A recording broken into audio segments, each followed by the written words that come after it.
weekly Power Lounge. This is your place to hear authentic conversations from those who have power to share. My name is Amy Vaughn, and I am the owner and Chief Empowerment Officer of Together Digital, a diverse and collaborative community of women who work in digital and choose to share their knowledge, power, and connections. You can join the movement at togetherindigital.com. All right, friends, I hope you're ready for some magic to be added to your business strategy because today I am absolutely thrilled to welcome a true innovator of business podcasting to our show. And I'm extra excited because I recently had the honor and privilege of being a guest on her fantastic podcast. Joining us today is Rita, the enchanting host of Bippity Boppity Business, a podcast that sprinkles a little pixie dust on the world of corporate strategy with a background that sounds like a dream career mashup from supporting luxury car owners like a Tesla and BMW to producing over 300 episodes across 13 B2B marketing podcasts. Rita knows how to turn business insights into pretty captivating stories. She is here to help and share with us how she weaves a little bit of Disney magic into hard hitting business advice. And trust me, you all are in for a treat. Again, like I said, having been on her podcast, I've been on a number of them, but there's just something about this creative angle and approach and way that you look at things, Rita, that just really brings a new perspective and makes you think about things differently. And so, having experienced this firsthand as a guest on her show, I really can't wait for all of you to feel that same sense of enchantment and just feeling a little bit alive and more different about the way that we look at our business, our strategy, and podcasting. So, whether you are a podcast enthusiast, a Disney fan, or a savvy businesswoman looking for fresh inspiration, Rita's got something special for you today. So, everyone, grab your mouse ears, grab your notepads. Let's give a warm welcome to the one and only Rita. Welcome to the show. Hi everyone. Thank you so much, Amy. Wow, that intro has me like blushing. I'm like so happy. Ah, good. Um Me too. no, Me I too. I thank you so much. It's an honor to be here. I can't wait to get into all of the Disney content, business magic, this interesting Yes. niche of all of the things that I love and who I am as a person. Yeah, and I love that you just own it and you own it so well. It was such a delight. I felt like once I got off of your show, like my face hurt from smiling and I just felt so good. And I think that, I think oftentimes we, as marketers are afraid to sort of lean into those unique and individual passions. And I love it. I love it that you own it. You own it wholeheartedly. You lean into it. And for me, it was just a joy and a pleasure. So I'm thrilled to have you here so that more of our Together Digital community and listeners can experience it even more. Yes, I wore my pink blazer because I of I love it. knew this would be a safe space to do that. So Yes. I love it. I love it. Well, let's get to have the listeners here and learn a little bit more about you and your background, your Yes. journey from kind of a luxury automotive customer service to Disney inspired business podcasting host. It's pretty fascinating. Could you talk us through some of those key moments that led you to create Bippity Boppity Business? Yes, I'll try to keep it concise to tell a long story short. But Sure. if you look at me, you probably don't think that girl worked in the automotive car industry at any point. So, as you can imagine, the journey wasn't very linear from when I worked at automobile brands Hmm. to now having my own business. What happened actually is, my family, I come from a family of entrepreneurs. And when I turned around 18 or 19, unfortunately, my family went through a change where my dad lost his business. Mm. So I was very young and I had to kind of grow up very quickly, try to figure out how to help everybody. I'm Wow. first generation American. So my Uh family, huh. both my parents are from Lebanon. So they immigrated here back in the day.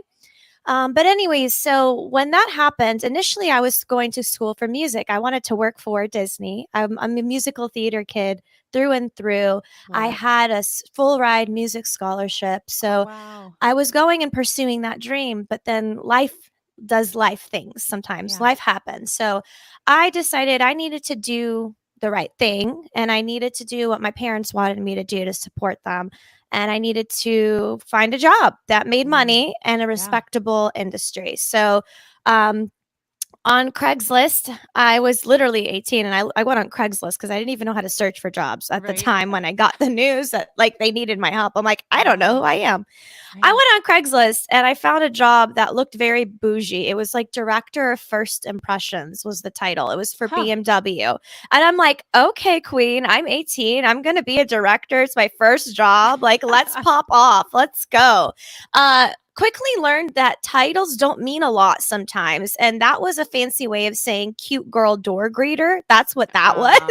But I had my own office with my name on it. So I was taking pictures and putting it on my Facebook and saying, I'm a director of first impressions at BMW. I'm very important. But long story short, from my time there and from my time at Tesla, I learned a lot about customer experience. I learned a lot about treating luxury clients. And I also got to meet a lot of people. And I found that I loved meeting people. That was one of my favorite things to do in that role was just meet new people and hear their stories.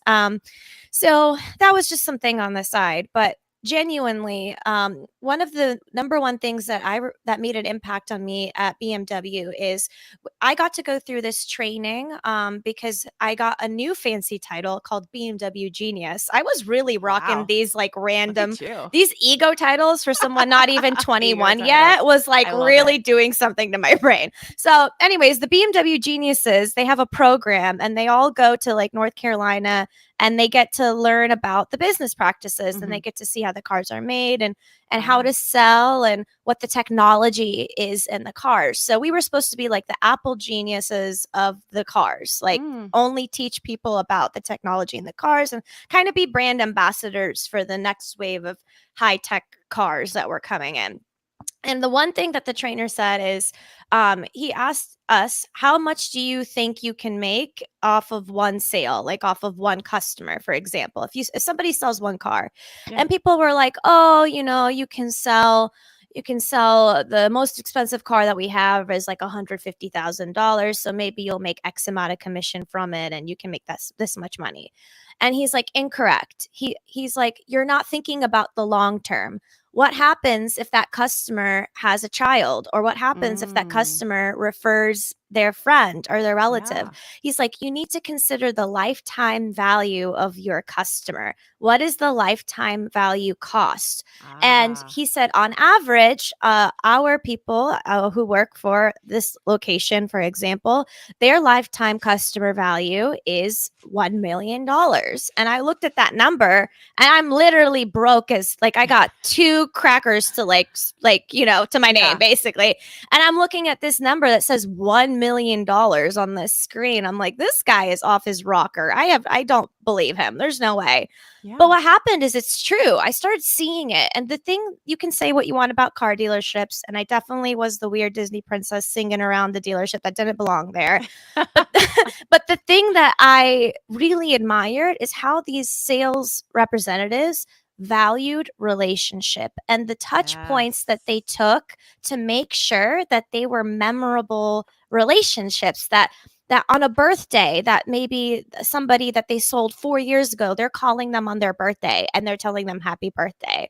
Or if their kid played a sport, like they're sending a gift card for Dick's Sporting Goods, for example, and congratulating them on their first winning game. Like they were so detailed and so committed to relationship building that I understood that lifetime value. And I didn't know it then, but with podcasting, those are the moments that will turn your guests into just from a guest to someone that hopefully you'll build a relationship with if that's what you want.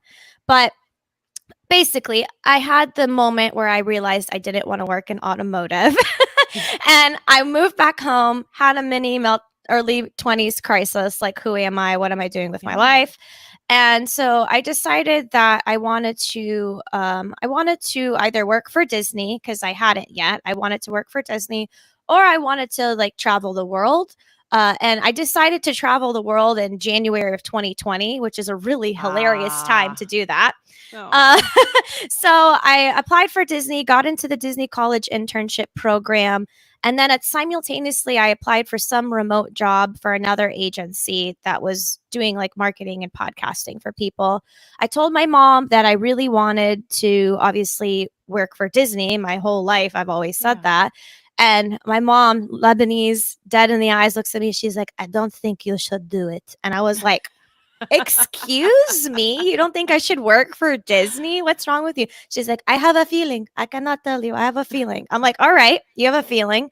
So I listened to my mom, and yeah, I wouldn't be here today with my own podcast, my own business, had I not started the journey of working for that agency. While I was working there, I started my own show, and I started it because I was working with people in high ranking positions in B2B, and I felt like they were talking to me in alphabet soup sometimes, like Mm.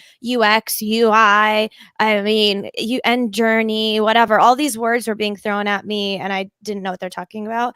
Mhm. So, to better learn about business and to better be the producer that I was at that time at that agency, I decided, heck, I'm going to start my own show for fun. And Yeah. that's how Bippity Boppity Business was born. I was like, I understand two things in life and two things really well. I know that people need relationships long term in Mhm. order to have a successful business and career.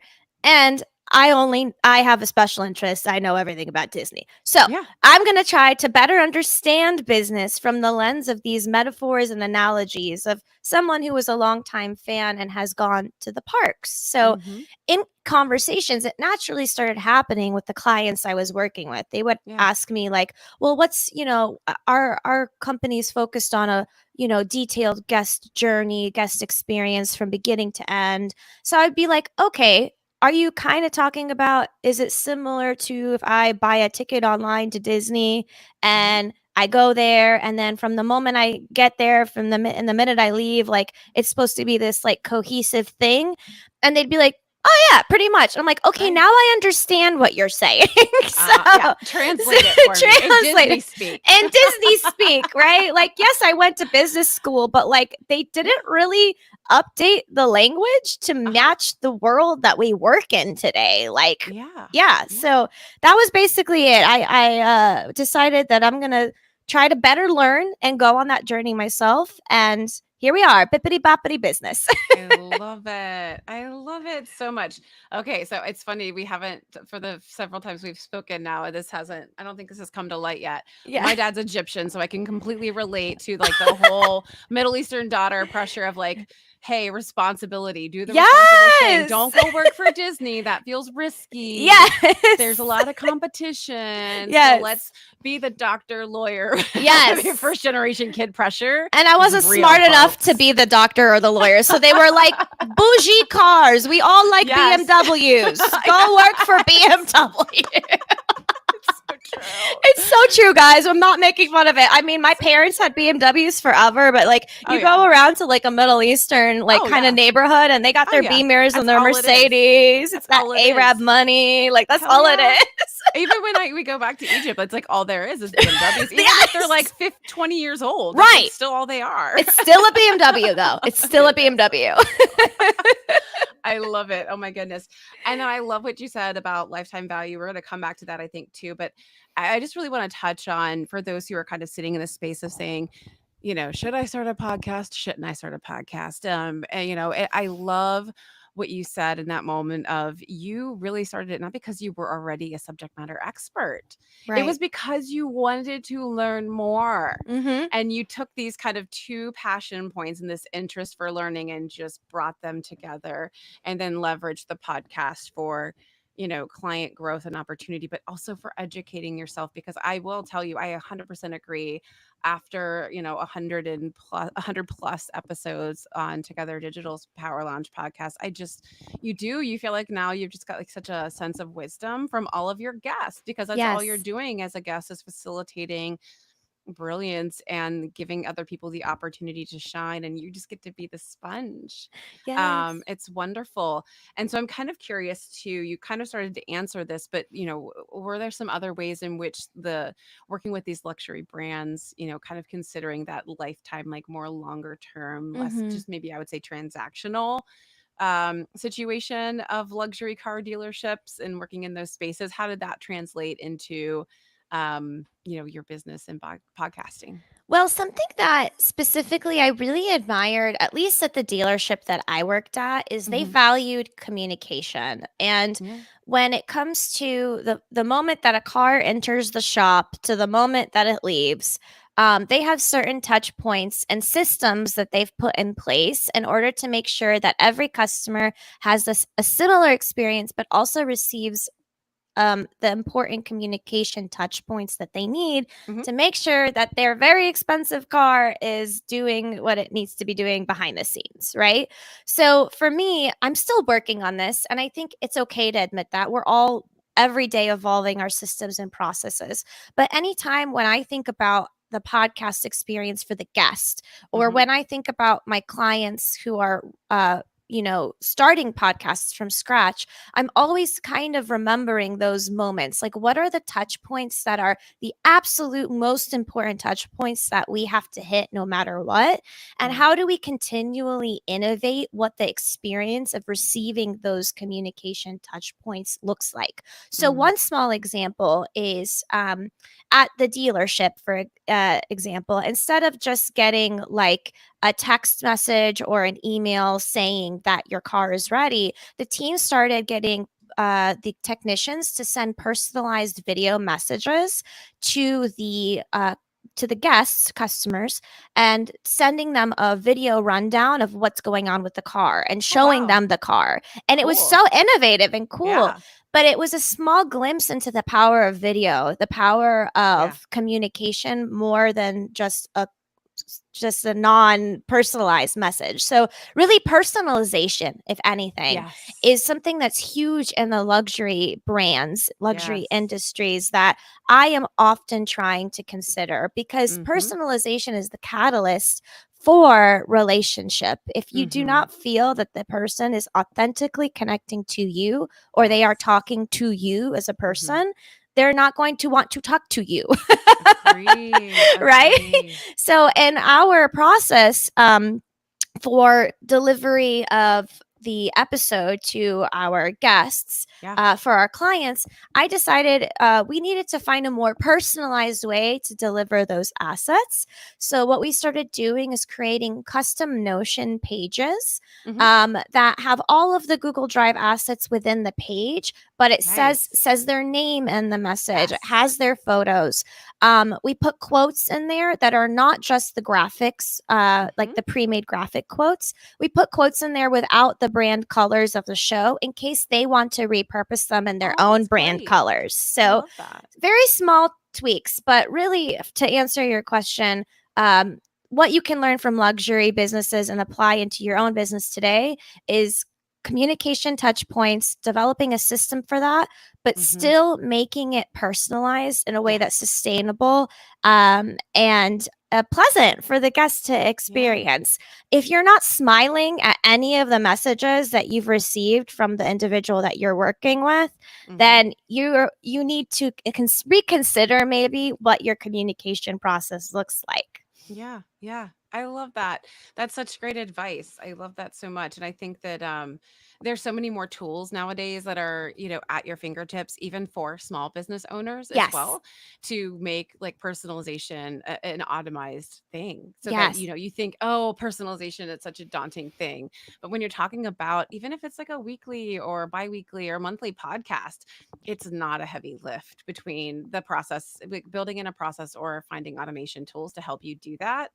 It's yeah, it is worth it. It's Yes. absolutely worth it in the long term. You're going to see the return. And I'm so glad you brought that up. I'm going to plug for just a second our national conference, which is like a month away. And it's a big topic. Our keynote speaker actually is talking about how personalization is the key to customer loyalty. And she just published a book on data driven personalization. We've got like, yeah, we've got a lot in the way of just talking about how personalization is such a big, big key factor. And I realize when we're kind of always swimming in data, it's kind of hard. Yes. But the tension between like customers wanting to feel seen and heard, and then also we have a panel on purpose driven marketing as well. If feeling like they're aligned with the brands that they purchase from, there's just so much to unpack there, Rita. You again, I'm such a kind smart of a cookie. podcaster, I can't You're stop such a smart talking. I had to cookie. monetize it some way. You're smart.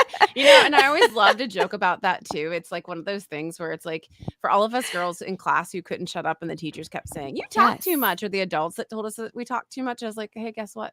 Now we get paid for talking." Well, So, I have a yeah. quick story about that, just really Yeah. quickly. So, first day of school, freshman year, my English teacher asks everyone, "What do y'all want to be when you grow up?" Uh-huh. Typical.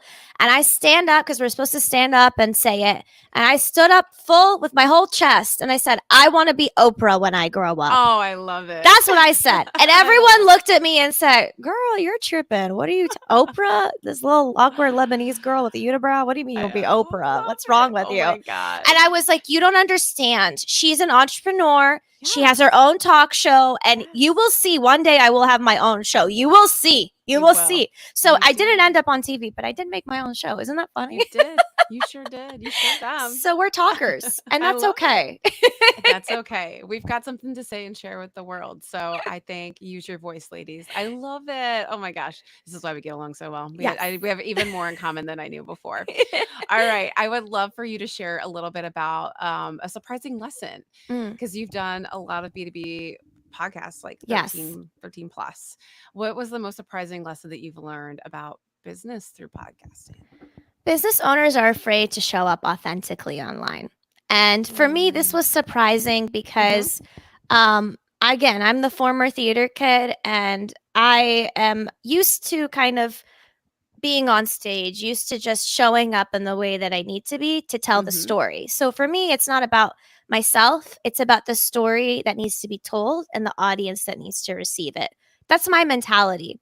Yeah. But a lot of business owners are afraid, especially in B2B when they're more traditional conservative industries, Yeah. to have conversations like this, just Yeah. like this, where we're talking to each other, we're sharing education, but we're also sharing personal stories too. Mhm. And I think that that surprised me because isn't that what podcasting is all about? It's Right. about the authentic stories that Agreed. we share that by proxy, hopefully those, if you're listening to us right now, you feel like you're in the room with us. Mhm. And if you hear us talking right now and we're sounding like we're reading off of Webster's dictionary or Yellow Pages, girl, you're not going to listen. No. Okay. So that's what surprised me is that it's a Mhm. constant reinforcement and coaching opportunity for the Yes. leaders that I work with to remind them that it's okay to be Mm. yourself in Yep. your content and maybe in other mediums of what you do that may not be appropriate, but Sure. podcasting is a medium where that is welcomed and if I love that. anything required in order to be successful. I love it. I love it. We just had a question about this that just kind of brought me back to in our Together Digital member Slack. I've added you to the channel too, by the way, Rita, Yay. because I know you're in there. One of our members, Missy, was asking about putting herself in her like profile pictures for her business for certain channels and things like that. And I think it does kind of lean into that fact of like, yeah, it's hard for us, I think, sometimes as business owners, and I get it. I was definitely in that. It took a lot of time for me to kind of get into that space and comfortable with putting myself out there at the front because also like I feel like I represent I'm here for the community. Like our Yes. members are the highlight. They are what's amazing about what we Amy are and Vaughn what for we do. president. Yes. You're so sweet. But it's really about like them, right? So it's like Yes. I want to champion them. I want to feature them. But then at the same time, like there still needs to be somebody that's relatable that can represent at the forefront. Right. And so that is hard. So it's like kind of no matter what your business is, people still want to relate to, connect with, and do business with people. Right. So it is, I can totally understand. And I was, when you were saying that, I was like, Missy, I'm pretty sure you registered and you're listening today. So if Rita doesn't go back into Slack and reiterate this, Yes. I know you're listening today. So take that to heart as well as you're kind of considering all of these things. Because I know the questions was positioned as strategic, but I also know behind it is that fear of putting yourself out there Right. in an authentic way. as your business. So I love that advice, Rita. And I think also that is what makes you stand out in what you do. And it definitely, I think it probably does something to bring the right kinds of business to you, right? Wouldn't you Yes. say?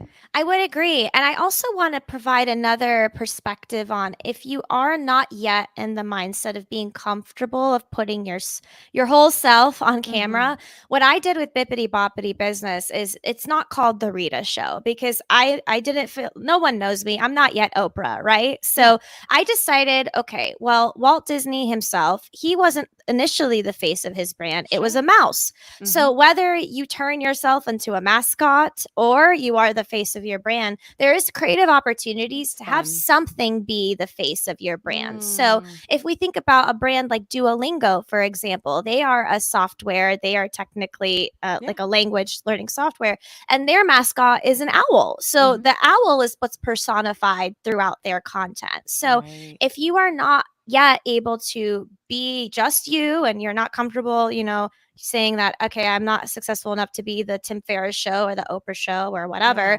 Yeah. find a way to find a happy medium for that. Sure. And for me, that's why my podcast cover art, it's like I've got polka dots and it says like the name of the brand. Because at the end of the day, I'm just trying to Yeah. brand the stories. So Uh-huh. just think about it like that. If you Smart. have that mental block, like, what's the mascot of your brand, like, Yeah. get fun with it, get creative with it, I don't know. I love it. I love it. I love it. That's a great advice. All right, let's dig into the Disney side of things a little bit Okay, more. let's do Get it. ready. I'm I so know, right? happy. You're like, finally. Could you share some specific examples of how the Disney approach to your storytelling has helped one of your podcast clients better connect with their audience? Yes. So in my journey of doing podcast development and in my journey of being a Disney enthusiast, I decided that I needed to understand what it was about Disney movies that made them so memorable. Like, Mm. what is it about the fact that I watched Ariel like when I was a baby, and now Mm-hmm. years later, it still means something to me and I still remember it. Yeah. And I thought to myself, like, if we made content that was that impactful, that was that memorable, to where Mm. somebody watched it once or twice and then they talk about it to other people and they Mm-hmm. remember it years and years later, like, wouldn't that be amazing? So, at its core, what it is Disney combines story structure Mm-hmm. and emotion. So, if I can give you one piece of advice that I give to all of the clients that I work with, is I want you to listen back to your episodes.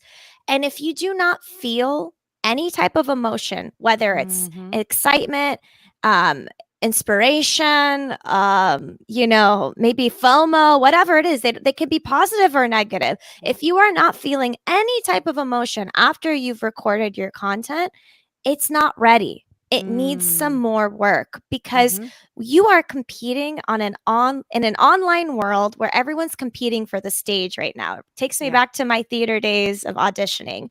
There are many people that look and act and sound like you, but only you can tell the story from your perspective and Mm-hmm. provide the emotional elements that we need as an audience to actually feel something. And what happens is when you feel something, you will act. It's Mm. only when you feel something that you will act on that emotion.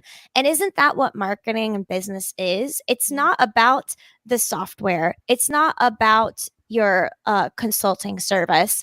It's not about the fact that you do marketing for manufacturers. It's the fact that somebody heard what you had to say and felt something. And Yep. as a result, wanted to make their life either better or more easy or whatever it is, and then do something.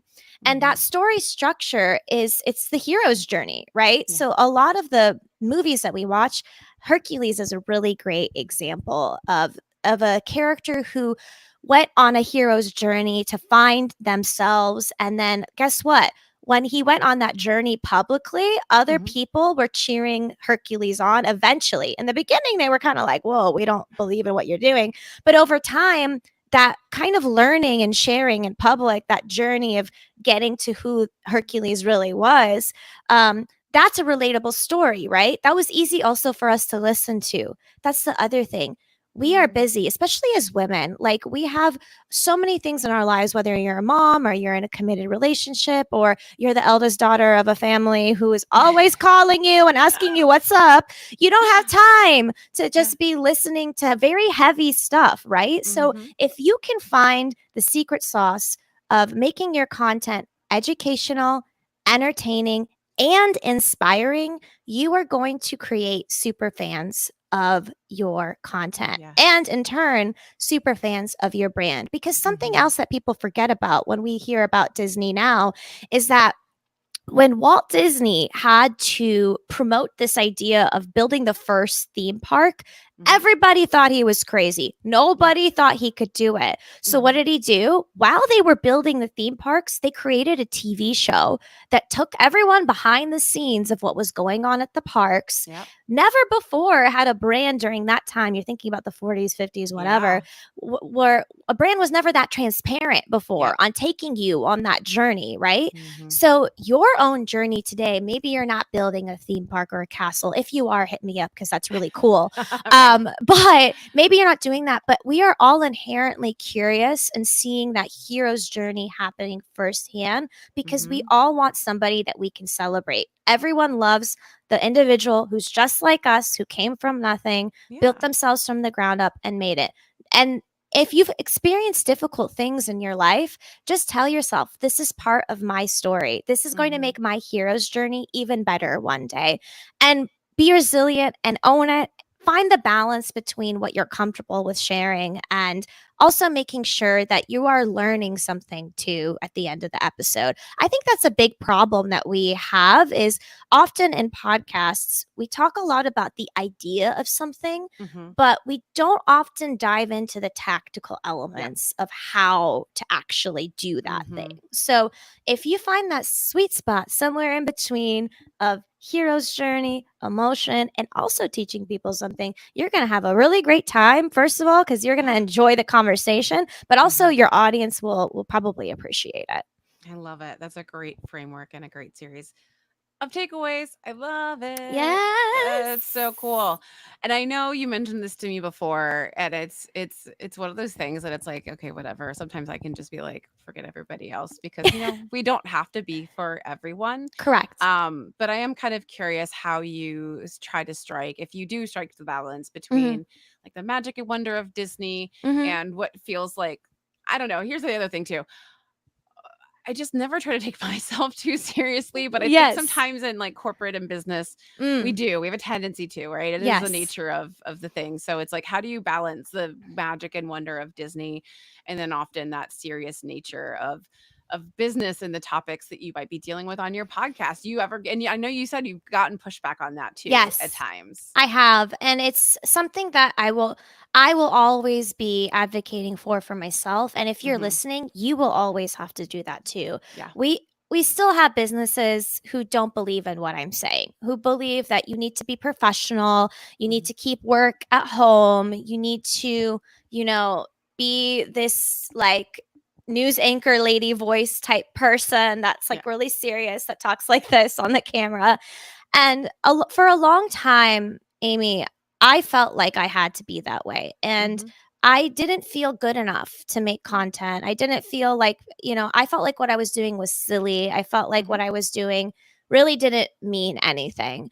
And it wasn't until I had people, listeners, reach out to me in the world, like at conventions and stuff that I'd never met before, who would say, "Rita, thank you so much for making this podcast. Like, this is the only thing I can listen to at the end of the day. I'm a lawyer. I deal with stressful cases all day, Aw. and your podcast is the only business podcast I listen to because I get to learn something and then I get to turn my brain off, right? Yeah. So it's like you said, what you do may not be for everyone, but Hmm. if you are in tune with who your audience is and what your goal is for your business, Hmm. that's better. I'd rather you not be for everyone. I'd rather you be Right. for one person. And Hmm. once I got out of my own head and my ego a little bit and started thinking about the person listening to the podcast, the one person whose my voice are in their ears right now. That's crazy. Someone I've never met before, I'm like Yeah. right there in their Uh huh. ear. And no matter what part of the day that they've had, like I get to be that one little voice that says, Mhm. it's okay to be different. Like Yes. you're okay. Like you're more Mhm. than okay. You're wonderful. And that's really what Disney magic and wonder is. It's not Yeah. necessarily putting on a tutu and twirling. It's Right. reminding us of the core values that we believe in, and hopefully helping you in your journey of what those core values are for yourself, like figuring them out and Mhm. starting from there. Right. Because the beauty of business and the beauty of entrepreneurship is, if especially if you're an entrepreneur, you get to decide what you will stand for and what you will Mhm. fall for. Yeah. And if you are, still operating in the ways of corporate America, how they've conditioned us and taught us to be, where we're all a cog in the wheel. I mean, Mm. we won't ever get to have that beautiful journey, and it's a difficult one. It Yeah. requires growth. It requires the confidence to say, like, I'm going to just be myself. Because Amy, what it is, it's not really about balancing the both. It's about me being comfortable being myself. Yes. Um, and there are some episodes where I look back and cringe a little bit, and and that's the beauty of it. It's, you can always iterate, you can Yeah, it's always how we learn. improve, and It's that's how we how we grow. learn. But I really think what it is, it's me allowing the guest to shine. That is Mhm. my biggest focus on any episode. So Yeah. I like to say I'm the Disney, and often the guest is the business. I So love I it. will bring out their magic, and Yeah. I will be like the sparkle and the seasoning on the top. Now, if it were the other way around, and I was just sitting here zippity doo dah singing the entire episode, and the guest gets like 2 words in, Yeah. yeah, that wouldn't be a great show. So, Mhm. Yeah. so I mean, I would encourage everyone listening right now, if you have a hobby, anyone, if you have a hobby or special interest, whether it's sports, crocheting, Legos, Ooh. I don't mind, whatever it is, tea time, maybe you're really into teas, okay? Mhm. If you're struggling to make content, specifically a podcast, think about your hobby first, then add, this is the formula, I plus love that it. with the business topic.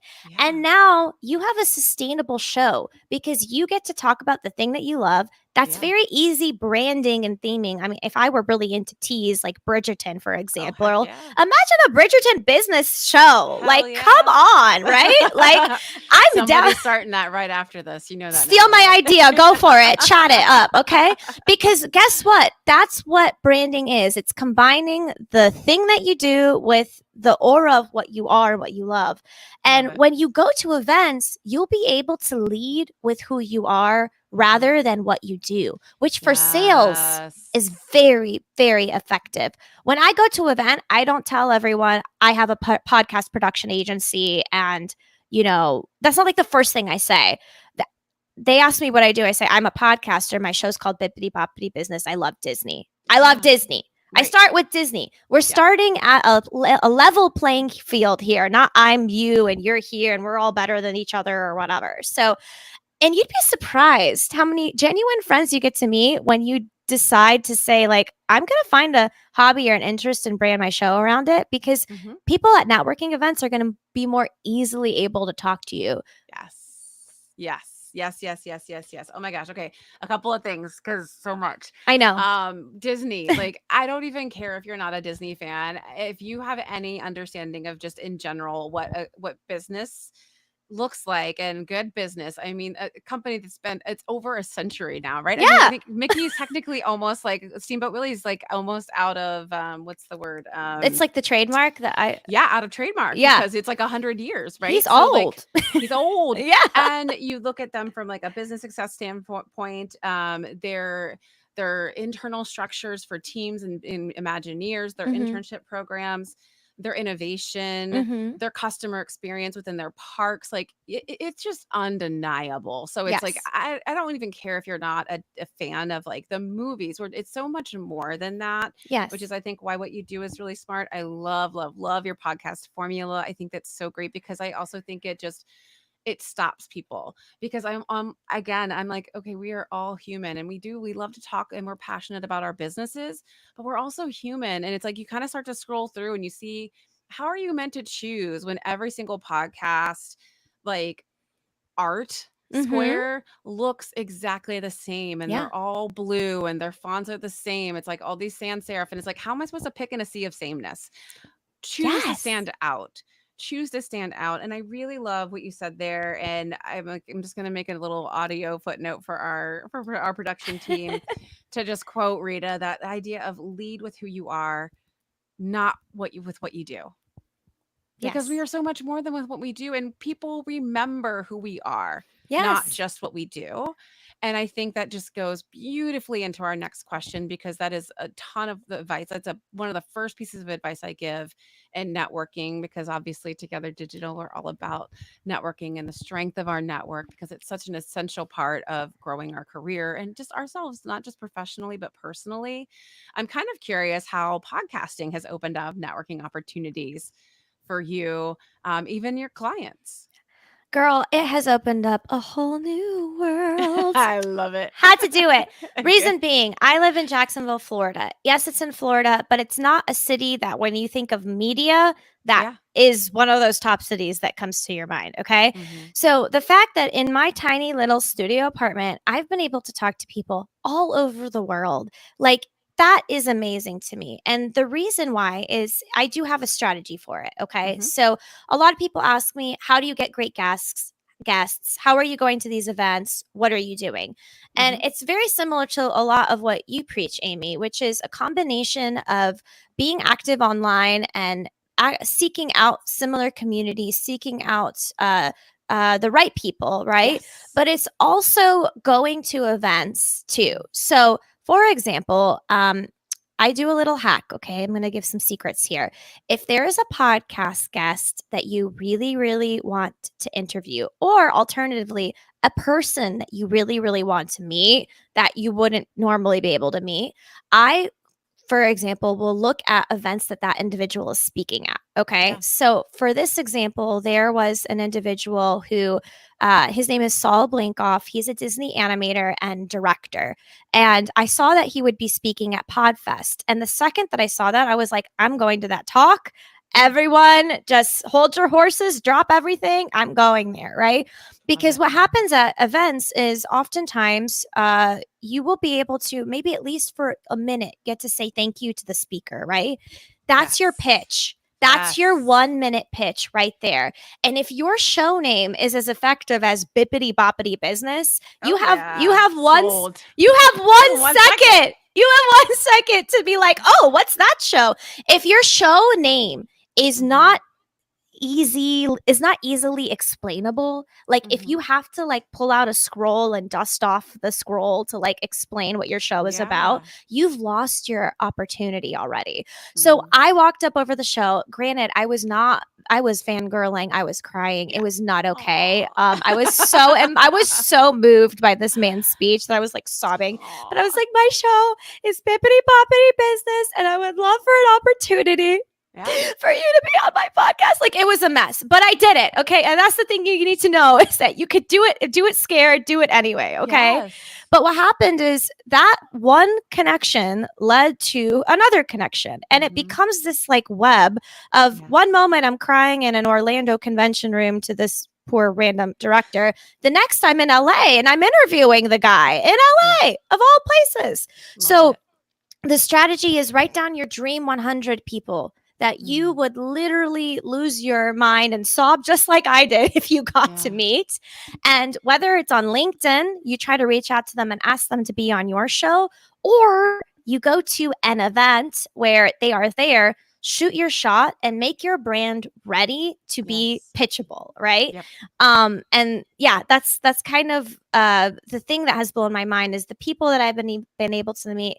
I mean, Yeah. I now have an international client from China. I would I have love it. never worked with, and they are an amazing foundation as well too. But like, Mhm. yeah, I didn't fly to China to meet that individual and Right. their amazing business. I did a LinkedIn live stream where one person was watching. So Yeah. that's the other thing too. For all of you who are doing this, you're doing the work, but you are looking at your numbers and going, "What's the point?"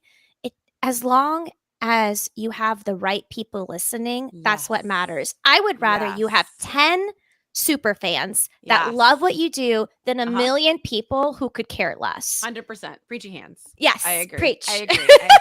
Go back and watch Kenya Kelly. She's a TikToker who has made millions of dollars for herself and her clients off of her TikToks. And she even will tell you, she will tout those numbers and those dollar signs and those views. But even she knows, like, it doesn't matter. Like, don't come to me and say you want a viral TikTok. Yes.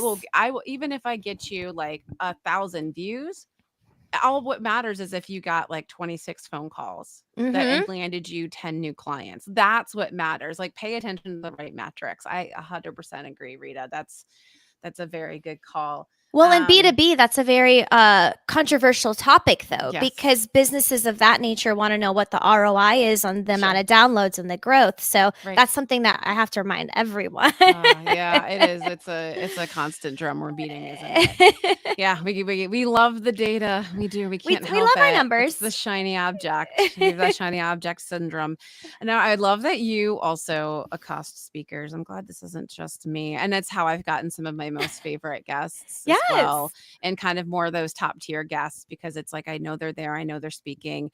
And when you can kind of get in front of them, it kind of makes a more memorable opportunity and experience. They get to see that passion, and then, you know, you've got your pitch. You're not going to get buried into their inbox. I usually try to carry something with me to kind of give to them to, you know, be remembered as well. And then I typically follow up with an email. But yeah, I'm glad it's not just me. I made little Disney pins for my brand. So I made, like, you know how pins are a big thing in Disney culture in general. So yeah, I did that for my logo. But something that I do in general is I will take my phone and I will record a moment from their segment that I thought was really impactful, and I'll post it on LinkedIn the next day. Like, I'll turn it into a little thing and tag them on it. So even if I don't have a physical object, there's also a digital object that you could give to them too. Love it. Clever. I love this so much. This is so fun. All right. And I like the dream guest list. I try to make one of those every year for myself as well. I think that's great advice. Speaking of more advice, let's talk about mistakes. What's one of the most common mistakes that you see folks who are kind of starting a podcast make? They make it about themselves. The other mistake is they are too long. Some of them are too long. And what I mean by too long is, it's fine if there's a flow to the conversation, but if there is, I guess what I need to rephrase that, it's length without intent and purpose is not effective. So the mistake is really not viewing your podcast as a collective. Not viewing it as an entire library, a full collection of episodes. So often we are hyper-focused on the individual episode itself, but I would encourage you every now and then to take a look back and see, like, what does your full library look like? Because if somebody has not yet followed you, the first thing they're going to do is judge the entire collection. A great point. Is it cohesive? Is it cohesive? Is it consistent? Or is it repetitive? That's the other thing. It's okay to be repetitive if you're doing it in a strategic way to ensure that your brand message or your mission statement is being kind of taught or shared. But if it's repetitive and guests, like the similar types of guests, also, another mistake I would say is most people think that they have to start with a video podcast. Now, this is going to be very controversial. Back in the day, podcasting used to just be audio. Podcasting, yep. Remember audio? Now, video is important, and I think video is great, especially for the clips. But I see someone in the chat. Her name's Katrina. She's asking about podcasting and all that. But yeah, what I'm going to touch on it briefly. And what I'm trying to say is, podcasting can be an affordable way to do content if you start audio. I would rather you start audio only than not do it at all. And that's the big mistake, is many people just don't start because they think it's too expensive or too difficult, or they don't have anything to say. If you do an audio only podcast, you can help that kind of fear of being on camera. A lot of us have a fear of being on camera or looking a certain way, especially as a lady. I feel like I have to look a certain way on camera. So I started my show audio only because it was that, like, stepping point into content and media. So instead of thinking about what you should do, I want you to think about what you could do. That's I all love I it. ask. I love it. I love it. Yeah, and to kind of build on that, let's get to Katrina's specific question so we can kind Yes. of touch on it a little bit more because I know it is like a common kind of concern. The She says, I know what I'd like to do for a show, tech for women to how to stay safe from hackers. Sounds Yes. very needed. But as I'm just starting my business, I have no budget. How much should I expect to spend to hire a podcast editor? I'm not techie. And how do you recommend finding a producer slash editor? My show would be a combination of solo and interviews. Very good question. First thing I would say is make the decision to determine before you even hire an editor or consider your budget, you need to understand the medium in which you are recording. So, Mhm. video and audio or audio only. If you decide to do audio only, the cost will significantly go down in the beginning because there's a lot of tools out there where you can actually learn how to edit your own audio, especially with AI. Um, I recommend using a tool called Descript, Yep. and Agreed. it's a tool that I use to help me with editing my show. It's great. We'll get into that later, but that's the first thing. Figure out audio or only. Secondly, if you have a strong brand presence online where you've already been building your personal brand, reach out to potential sponsors. I had a show that I worked on where they didn't even have one episode, and we made a sponsorship deal in order to help that show exist. So, Mhm. what I mean by that is find an industry adjacent to yours. Usually, software or tools companies Yep. are more open to sponsorships. Yeah, that want more women customers, that Exactly. want to keep them safe from hackers. Exactly. And pitch and say, hey, my current brand, I have X many followers. I have this level of engagement already. We're about to launch a show. I would like to request X amount of dollars a month and start small for your first sponsor. Even if it's like $50 or Yep. $100 a month to start with, having one sponsor logo will create this like kind of ooh Oh yeah. effect, and then Established. somebody else will want to hop on it too, right? Yep. So if you don't have the funds right off the bat, before you stress too much about the budget, see what's out there. Who's Mhm. willing to work with you, and in that package say like, hey, like you are going to be my preferred vendor. If I work with you and you are the sponsor of my show, anytime somebody asks me about X tool, resource, or software, you will be the primary one. I will not recommend anyone else. Yep, And exclusive. exclusive, right? They like that word. Exclusive. They like that word. I was looking for that word. I don't know where it went. And yeah, and see where you can go. Mhm. Realistically, though, if you want a video podcast and you want clips, I would say if you work with a producer, an editor, and somebody who is I need to pause actually and describe the difference between a producer and an editor because Yep. I think this is a very big misconception. Working with an editor is going to be cheaper because Yep. working with an editor the editor will take exactly what you say. They will take that work and they will edit it exactly how you tell them, whether it's right or whether it's wrong, especially on platforms like Fiverr and whatever. Those are very affordable places to go when you start. And I recommend starting there. But as you figure out your topic, you're going to start to grow and you're going to need a creative partner to help with the growth of your show, the outreach, and the branding of your show. And that's what a producer does. A producer is Mhm. going to tell you no sometimes.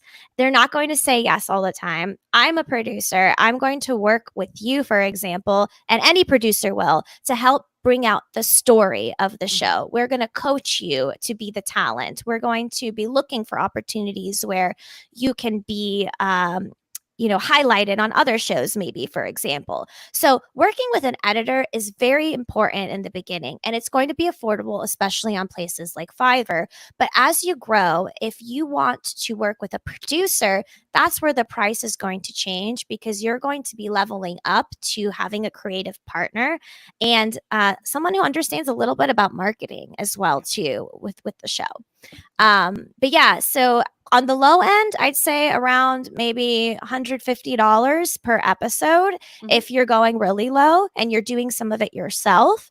Mhm. But on the high end, it could be anywhere from $300 to $1,000 an episode if you're working with a producer. And also, it depends on the type of podcast that you're doing as well. If you have an interview based podcast, those are more affordable to produce. If Mhm. your podcast is narrative, where it sounds more like an audio book, or we're Yeah. telling those like Disney-esque, sound effects stories and the zhuzh and all of that, yeah, those are just going to be a little bit more, obviously. But I would recommend start audio only. Start small, find an Mhm. editor on Fiverr, go on YouTube, look up Descript's YouTube video tutorials. Yeah. And I'm always on LinkedIn. If you have a question, I'm happy to Yeah. answer it for you.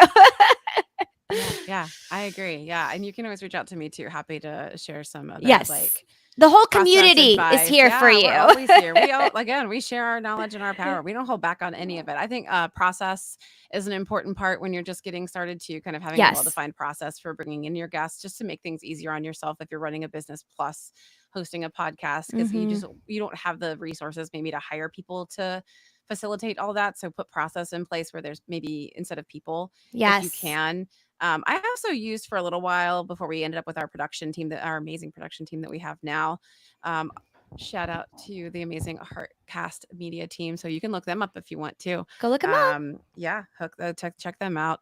But Opus Clip was also really cool for kind Yes. of pulling and extracting video clips. But I mean, I would say too, like if you're going to invest in anything to start with, I would say actually just make sure you have like a good mic and a good headset. Oh, to for start with. sure. Picking up like your initial quality for sound to start with, and making sure that you have a good recording space. Like, and there's so much good info, like free info on creating a good podcast out there that everybody has kind of like shared.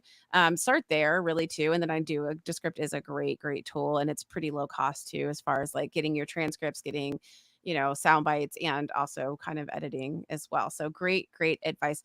If anybody else has any other questions, don't be shy about asking. We love the questions. That's why we have our live listeners with us. I'm going to go ahead and skip to our power round because we're coming close to the Yes. end, Rita. So, and I know we've got some fun ones in here. Yes. So, all right, we're going to put you on the spot with some of these. I know it's like choosing your children, but favorite Yes. Disney character in the business lesson that they teach? Belle. She was different. She owned it. People Love made it. fun of her at first, but then she led all of them. So, bam. I love it.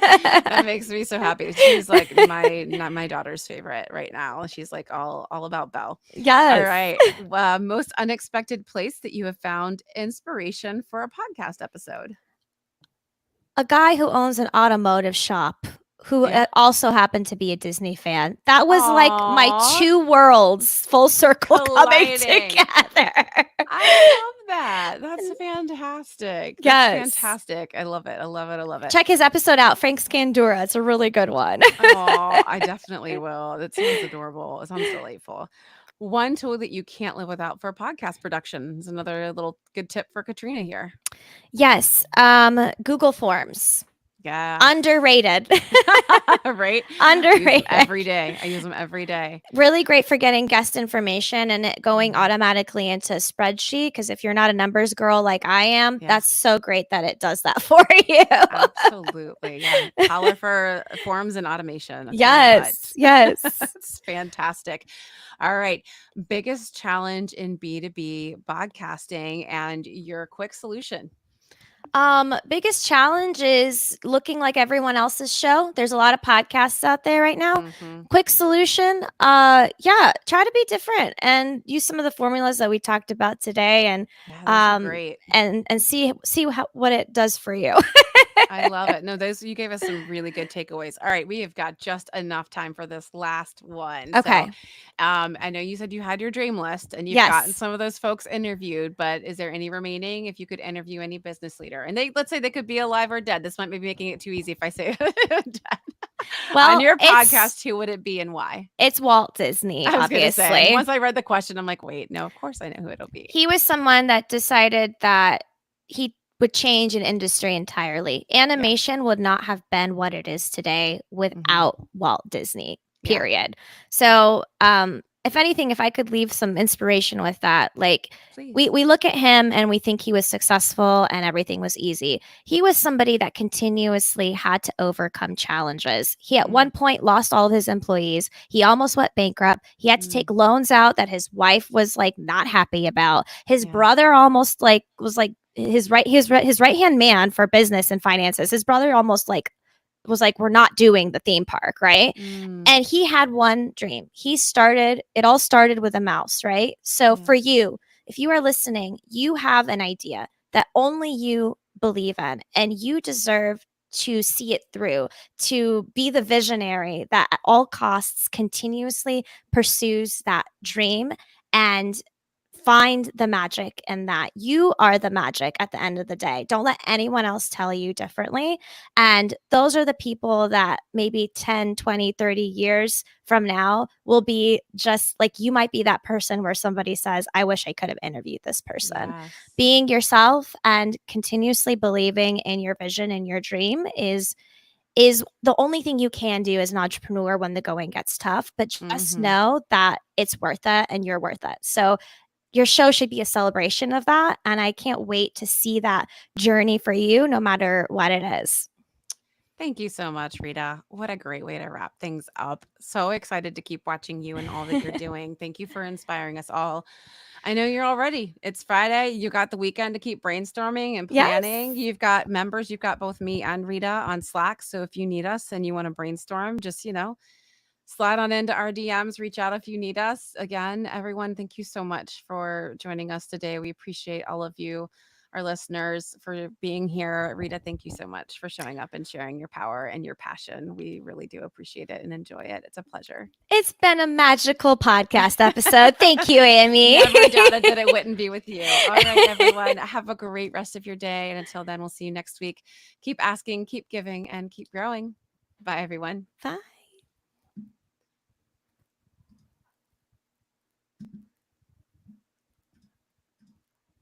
There we go.